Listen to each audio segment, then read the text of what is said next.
আছে। উদ্দেশ্য হলো মানুষ কেবলমাত্র আল্লাহর ইবাদত করবে, অন্য কারো ইবাদত নয়। কেবল শুধু একমাত্র আল্লাহর ইবাদত করবে। মানুষ যদি আল্লাহর ইবাদত করে আল্লাহর সঙ্গে, তখন তার সুসম্পর্ক স্থাপন হয়ে যাবে। আর একজন মানুষের যখন আল্লাহর সঙ্গে সম্পর্ক স্থাপন হয়ে যাবে, তখন ওই মানুষটা সোনার মানুষে রূপান্তরিত হবে। ওই মানুষের দ্বারা কোনো অন্যায় অপরাধ কাজ করা সম্ভব হবে না। আল্লাহ পাক রব্বুল আলামিন পবিত্র কোরআনে বলেন, আমি এই কোরআন নাযিল করেছি মানুষের হেদায়েতের জন্য, হুদাল লিন-নাসি ওয়া বায়িনাতিন মিনাল হুদা ওয়াল ফুরকান। এই কোরআন অনুযায়ী যদি তোমরা জীবন পরিচালনা করো, মানুষের কাছে লাঞ্ছিত হতে হবে না। এই কোরআন অনুযায়ী যদি রাষ্ট্র পরিচালনা করো, পৃথিবীর অন্য কোনো রাষ্ট্র তোমাদের দিকে চোখ তুলে তাকাতে পারবে না। এই কোরআন অনুযায়ী যদি সংসার পরিচালনা করো, সংসারের ভিতরে অশান্তি থাকবে না। এই কোরআন অনুযায়ী যদি ব্যবসা বাণিজ্য করো, ব্যবসার ভিতরে লস আর ক্ষতি থাকবে না। এই কোরআন অনুযায়ী যদি নিজের জীবনকে পরিচালনা করতে পারো, দুনিয়া এবং আখিরাতে তোমাদের জন্য কোনো অপমান থাকবে না। কোরআন অনুযায়ী যদি জীবনকে সাজানো যায়, দুনিয়াতে হোক আখিরাতে হোক, কোন ধরনের অপমান, কোন ধরনের লাঞ্ছনা মানুষের কাছে আমাদেরকে পেতে হবে না। আজকে আফগানিস্তানের দিকে লক্ষ্য করে দেখুন, 42 বছরের একটা যুদ্ধ বিধ্বস্ত দেশ আজকে কোরআনের অনুশাসন মেনে চলার কারণে সামান্য কিছুদিনের ব্যবধানে আল্লাহ পাক রব্বুল আলামিন তাদেরকে এমন মর্যাদা দান করেছেন, বিশ্বের সুপার পাওয়ার আমেরিকা পর্যন্ত তাদের কাছে মাথা নত করতে বাধ্য হয়েছে। আল্লাহ পাক তো কোরআনের আয়াতে বলেছেন, ওয়া'দাল্লাহু আল্লাযীনা আমানু ওয়া আমিলুস সালিহাতি লা ইস্তাখলিফান্নাহুম ফিল আরদ কামা ইস্তাখলাফাল্লাযীনা মিন ক্বাবলিহিম ওয়া লা ইউমাক্কিনান্না লাহুম দীনাহুম আল্লাযী ইরতাদা লাহুম মিন বা'দিহিম।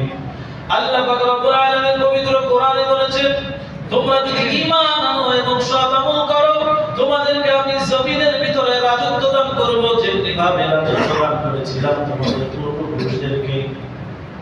রাজত্ব আল্লাহ পাক রব্বুল আলামিন মুসলমানদের হাতে দিয়ে দিবেন, কিন্তু শর্ত হলো কি? ঈমান আনতে হবে, সৎ আমল করতে হবে। অথচ আজকে রমজান মাস চলতেছে, বড় দুঃখ ও পরিতাপের সঙ্গে বলতে হয়, আমাদের এই নবাবগঞ্জের ভিতরে মুসলমানের সন্তান হয়ে মুসলমানদের ঘরে, মুসলমানের জমিনে, মুসলমানের এলাকায় এই রমজান মাসেও গাজার আসর বসে। নাউজুবিল্লাহ বলবেন না আপনারা? রমজান মাসেও গাজার আসর বসে, অথচ রমজান মাসে তো কোরআনের আসর হওয়ার দরকার ছিল। আল্লাহ পাক বলতেছেন, এই মাসে আমি কোরআন নাযিল করেছি, শাহরুর রমাদান আল্লাযী উনজিলা ফীহিল কুরআন। এটা তো ওই মাস যেই মাসে আমি পবিত্র কোরআন নাযিল করেছি। এদিকে আল্লাহ পাক রব্বুল আলামিন কোরআন নাযিল করেছেন, এইদিকে মুসলমানের সন্তান হয়ে নিজের গ্রামে, নিজের বাড়ির সামনে আরেকজন গাজা নাযিল করতেছে। ওই গাজা আটকানোর জন্য, ওই গাজার আসরকে ঠেকানোর জন্য মুসলমানের সঙ্গে আবার আরেক মুসলমানের যুদ্ধ করতে হয়। ইনিও মুসলমান, এও মুসলমান, দুই মুসলমানের ভিতরে পার্থক্য কত? বদরি সাহাবীও মুসলমান, আমরাও মুসলমান, সাহাবীরাও মুসলমান, আমরাও মুসলমান। দুই মুসলমানের ভিতরে পার্থক্য আসমান এবং জমিন সমপরিমাণ। ভাইরা আমার, বন্ধুগণ আমার, আল্লাহ পাক রব্বুল আলামিন এই মাসে কোরআন নাযিল করেছেন। অপরদিকে আল্লাহ পাক রব্বুল আলামিন পবিত্র কোরআনে বলেন, মানুষকে আমি দুনিয়াতে পাঠিয়েছি, মানুষকে সৃষ্টি করেছি আমার ইবাদত করার জন্য। আর আল্লাহ নবী সাল্লাল্লাহু আলাইহি ওয়াসাল্লাম বলেন, ইবাদতের মধ্যে সবচেয়ে উত্তম ইবাদত হলো তিলাওয়াতুল কুরআন। ইবাদতের মধ্যে সবচেয়ে উত্তম ইবাদত হলো তিলাওয়াতুল কুরআন। কোরআন তেলাওয়াত হলো সবচেয়ে উত্তম ইবাদত। অন্য আরেক হাদিসে এসেছে, ইবাদতের মধ্যে সবচেয়ে উত্তম ইবাদত হলো নামাজ, তারপরে কোরআন তেলাওয়াত।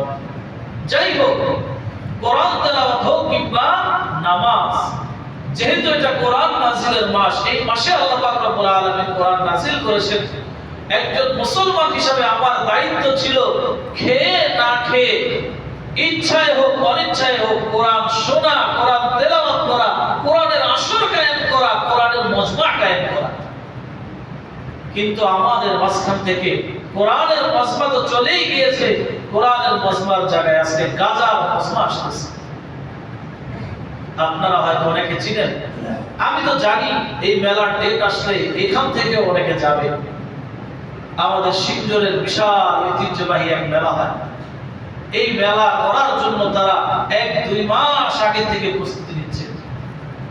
আমাদের সাথে যোগাযোগ করে বলতেছে, হুজুর রমজান মাস চলে আসছে, তো আমরা তো প্রত্যেক বছর ফাল্গুনের 25 তারিখে এখানে আমরা পবিত্র উরুস শরীফ করি।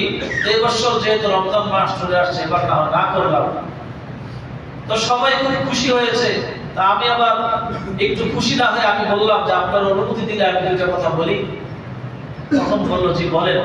আমি বললাম, দেখেন উরুস শরীফ একটা পবিত্র জিনিস, রমজান মাসও পবিত্র জিনিস, গান বাজনাও পবিত্র জিনিস, সুতরাং রমজান মাসে অসুবিধা কোথায়? রমজান মাসে গানটা দেন, আমরা শুনলাম, আপনারাও শুনলেন, আমরাও শুনলাম।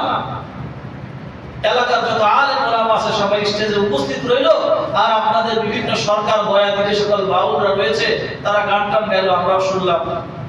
আপনি তো বলতেছেন মহা পবিত্র উরুস শরীফ, যেহেতু পবিত্র উরুস শরীফ আর রমজানও পবিত্র, দুই পবিত্র একসঙ্গে মিলে যাবে, অসুবিধা কোথায়? এখন বলতেছে, না হুজুর রমজান মাসে গান টান কিভাবে করা যায়? আমি বললাম, যদি এটা গান যদি রমজান মাসে করা না যায়, রমজান মাসে গান গাইলে যদি রমজানের পবিত্রতা নষ্ট হয়, তাহলে কি এটা ভালো জিনিস না নাপাক জিনিস? আপনি আমাকে উত্তর দিয়ে যান। গান এটা নাপাক জিনিস, এটা আপনিও বুঝেন, আমিও বুঝি, কিন্তু আমি বললে আপনি মানেন না কেন? আসলে এগুলো গান বাজনা কোনো উদ্দেশ্য না। এখানে হলো প্রত্যেকটা এই সকল কাজের ভিতরে বড় একটা বিজনেস, একটা ব্যবসা হয়। এলাকার মোড়ল, এলাকার নেতারা এই সকল গানের মাধ্যমে, যাত্রার মাধ্যমে, মদ গাঁজা এই সকল আড্ডা আসরগুলোর মাধ্যমে মোটা অঙ্কের টাকা কামায় আর নাইবাজি করতে পারে। এই জন্য এগুলো তাদের কাছে মজা লাগে, ঠিক কিনা? কোরআনের আসর ভালো লাগে না। মসজিদে খতম তারাবি হবে, কত জনের মাথা ব্যথা। খতম তারাবি কেন হবে? সারা জীবন বাপদাদার আমল থেকে সূরা তারাবি পড়তেছি, খতম তারাবির দরকার কি? ওই বদমাশ দেখবেন রাতের বেলা বড় মদের বোতল একটা হাতে নিয়ে ওই গানের আসরে সবার আগে উপস্থিত। কোরআনের আয়াত 5 মিনিট লম্বা হয়ে গেলে, দীর্ঘ হয়ে গেলে মাথা ব্যথা শুরু হয়ে যায়। নামাজের ভিতর ইমাম সাহেবের 1 মিনিট সময় বেশি লাগলে মিটিং শুরু হয়ে যায়, পিছনে সমালোচনার ঝড় উঠে যায়। আজকে নামাজের ভিতরে মনে হয় ইমাম সাহেব বসে বসে বউয়ের কথা চিন্তা করেছে, এই জন্য 5 মিনিট লেট হয়ে গিয়েছে। আর নির্লজ্জ বেহায়া পতাকা আল্লাহর ঘর মসজিদে আসলে প্রতিটা মুহূর্ত সওয়াবের ভিতরে লেখা হয়, ওইটা তোমার কাছে ভালো লাগে না। তোমার কাছে গানের আসর আর গাজার আসর বেশি ভালো লাগে। মুসলমান এত নির্লজ্জ আর বেহায়া হয়ে গিয়েছে, আমরা বড় আফসোস লাগে। সিঞ্জর গ্রামটা কি মুসলমানদের গ্রাম না হিন্দুদের গ্রাম? একজন হিন্দু সেখানে নাই, সব মুসলমান। তবুও সেখানে গাজার আসর কেন? তবুও সেখানে মদের আসর কেন? তাও এই রমজানের মতো পবিত্র সময়ে দিনের বেলা প্রকাশ। বড় আশ্চর্য লাগে। আমরা বাধা দিতে যাওয়ার কারণে আমাদের উপরে হামলা করার জন্য লোকজন প্রস্তুত হয়েছে। তারা বলে কি জানেন, আজকে এই মৌলবীদেরকে শেষ করে দিয়ে হয় ওদেরকে শেষ করে দেব, না হয় আমরা শেষ হয়ে যাব। কত আগ্রহ জীবন দেওয়ার জন্য। আহা, এই জীবনটা যদি আল্লাহর রাস্তায় বিলানোর জন্য হতো, এই লোকগুলোই যদি এইভাবে নিজের জীবনটা আল্লাহর রাস্তায় সঠিক পথে দেওয়ার জন্য প্রস্তুত হতো, আল্লাহ বড় খুশি হয়ে যেত, আল্লাহর নবী বড় খুশি হয়ে যেত। আল্লাহ পাক রব্বুল আলামিন আমাদেরকে বুঝার এবং আমল করার তৌফিক দান করেন, সকলে বলে আমিন। এটা কোরআন নাযিলের মাস। আল্লাহ পাক রব্বুল আলামিন এই মাসে কোরআন নাযিল করেছেন। এই মাসের পবিত্রতা যারা নষ্ট করবে, এই মাসের পবিত্রতা যারা খর্ব করবে, আল্লাহ পাক রব্বুল আলামিন তাদের সাথে কঠিন বদলা নেবেন ইনশাআল্লাহ। আল্লাহ নবী সাল্লাল্লাহু আলাইহি ওয়াসাল্লাম বলেন, আল্লাহ পাক রব্বুল আলামিন যে কোরআন নাযিল করেছেন, এটা এত দামি কোরআন, এই কোরআনের একটা হরফ যদি কেউ তেলাওয়াত করে, আল্লাহ পাক রব্বুল আলামিন এমন একটা নেকি তাকে দান করবেন যে নেকিটা 10টা নেকির সমান। এই কোরআন তো হলো এমন কোরআন আল্লাহ নবী সাল্লাল্লাহু আলাইহি ওয়াসাল্লাম বলেন, আমি এমন কোরআন আল্লাহর পক্ষ থেকে নিয়ে এসেছি, এই কোরআনের কোনো অংশ যদি কারো কলমে না থাকে, আল্লাহ নবী সাল্লাল্লাহু আলাইহি ওয়াসাল্লাম বলেন, ওই কলমটা একটা বিরাট ঘরের নেই, যেই ঘরের কোনো মূল্য নাই, যেই ঘরের কোনো দাম নাই। আর এই কোরআনটা যার বুকে ধারণ করবে, যার বুকে লালন করবে, আল্লাহর নবী বলেন, মান কাল কুরআনা ফাসতাজারাহু ফাআল্লা হালালাহু ওয়া হারামা হারামাহু ওয়া আদখালাহু আল্লাহুল জান্নাহ ওয়া শাফাআহু ফি আশরাতিন মিন আহলি বাইতিহি কুল্লুহুম ক্বাদ ওয়াজাবাত লাহুন নার। আল্লাহর নবী সাল্লাল্লাহু আলাইহি ওয়াসাল্লাম বলেন, এই কোরআন এত দামি কোরআন, এত দামি কোরআন, এই কোরআন যে পড়বে, এই কোরআনের হালালকে যে হালাল বলে মানবে, এই কোরআনের হারামকে যে হারাম বলে স্বীকার করবে, আল্লাহর নবী বলেন, ওই মানুষটাকে আল্লাহ পাক রব্বুল আলামিন জান্নাত দান করবেন। শুধু জান্নাত দান করবেন না, এমন এক জান্নাত দান করবেন, জান্নাত দান করার সঙ্গে সঙ্গে তাকে আরো একটা পাওয়ার দান করবেন, পাওয়ার অ্যাটর্নি দিবেন। হাসরের মাঠে তার আত্মীয় স্বজনদের মধ্য থেকে যাদের উপরে আল্লাহ পাক রব্বুল আলামিনের পক্ষ থেকে জাহান্নাম অবধারিত হয়ে গিয়েছে, এমন 10 জন আত্মীয়কে সুপারিশ করে এই কোরআনের উপরে আমল করনেওয়ালা তাদেরকে সহ জান্নাতে নিয়ে যাবে। আল্লাহ পাক রব্বুল আলামিন এই কোরআনকে এত পাওয়ার, এত মর্যাদা দিয়েছেন।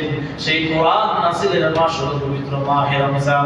এই কোরআন নাযিলের মাসে কোরআন তেলাওয়াত আমার ঘরে নাই, আমার ঘরে কোরআনের আমল নাই, আমার সমাজে কোরআনের আমল নাই, আমার রাষ্ট্রে কোরআনের আমল নাই, কিন্তু লম্বা লম্বা দাড়ি রেখে সিগারেট টান দিয়ে দিয়ে আমি প্রচার করি আমি মুসলমান।